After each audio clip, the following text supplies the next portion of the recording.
समय देने के लिए बहुत बहुत धन्यवाद सर। सर को विदा कर दीजिए भाई।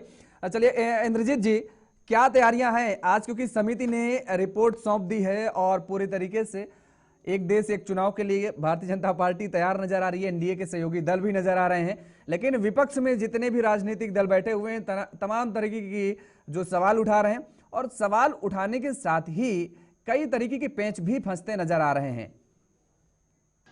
देखिए योगेश जी, भारतीय जनता पार्टी की सरकार चाहती है, नरेंद्र मोदी जी चाहते हैं कि देश में सरकारें काम नहीं कर पाती, क्योंकि पूरे साल देश में चुनाव चलते हैं। आप देखिए, कभी बंगाल का चुनाव, कभी गुजरात का चुनाव, कभी महाराष्ट्र का चुनाव, कभी यूपी का चुनाव। तो जो इलेक्शन बॉडी है और भी बॉडियां, प्रांत की बॉडियां है, वो चुनाव में ही व्यस्त रहती है। तो जो विकास कार्य होना चाहिए वो नहीं हो पाते हैं।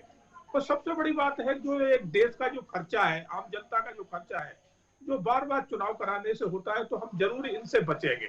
समय भी बचेगा, पैसा भी बचेगा, पर ये सभी के लिए फायदे का है, नुकसान किसी का नहीं है। हाँ, वो अपने आप को जरूर इसमें असहाय समझ रहे हैं कि जो अलग से अपना चुनाव करा के और चुनाव में कहीं ना कहीं गड़बड़ी करके और सत्ता में आना चाहते हैं, तो उनके लिए वो सोच रहे हैं कि शायद ऐसा हो गया तो हमारी सरकारें कहाँ ना बने। तो वो ही सोच सकते हैं। बाकी जो देश हित में बात करेगा, वो हर आदमी यही कहेगा कि वन नेशन वन इलेक्शन ही होना चाहिए, क्योंकि पूरे साल जो चुनाव चलने वाले हैं, वो एक बार चुनाव हो जाए, खत्म हो जाए।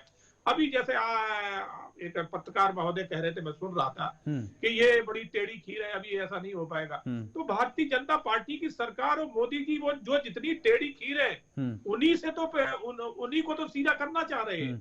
जैसे आप लोग सब लोग उस टाइम भी कहा करते थे कि धारा 370 जो है ना, जम्मू कश्मीर से कोई हटा के दिखा दे, तिरंगे के उठाने वाले हाथ पैदा नहीं होंगे। हमने करके दिखा दिया।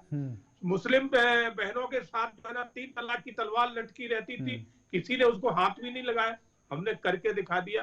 तो हम सीएए हमने नहीं, अच्छी बात है इंद्रजीत जी, अच्छी बात है। ये सारे कदम जो हैं, जो अच्छे किए गए, सराहे जा रहे हैं, लेकिन उससे और इस वन नेशन वन इलेक्शन से कंपैरिजन करना थोड़ा मुझे लगता है गलत होगा, क्योंकि इसमें थोड़े से और कई पेंच फंसते नजर आ रहे हैं। अच्छा, एक मेरा सीधा सा सवाल, क्योंकि आपने ये कहा, सरकार विपक्ष पर आरोप लगाया कि साम दाम दंड भेद करके दरअसल वो सत्ता पर काबिज होना चाहते हैं। सवाल यहाँ पर ये कि क्या एक देश एक चुनाव से जो क्षेत्रीय दल हैं, जो छोटी पार्टियां हैं, उनके अस्तित्व पर खतरा मंडराता नजर नहीं आएगा? क्योंकि जो भी राजनीतिक दल बड़े पार्टियां हैं, बड़ी पार्टियां, वो धन के बल पर, बल के बल पर एक जो बड़ा मंच तैयार करेंगे, उसमें क्षेत्रीय पार्टियों को, छोटे दलों को, उनको कहीं जगह ही नहीं मिलेगी। उनके तो अस्तित्व पर वैसे भी संकट मंडराने लगेगा फिर तो।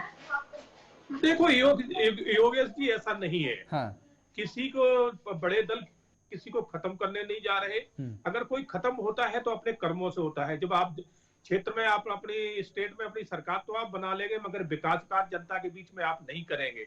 सिर्फ आप वहां लूट घसोट इस तरह के कार्य करेंगे, तो जनता अपने आप ही आपको रवानगी दे देती है। 5 साल तो झेलती है, तो उसकी मजबूरी है झेलना।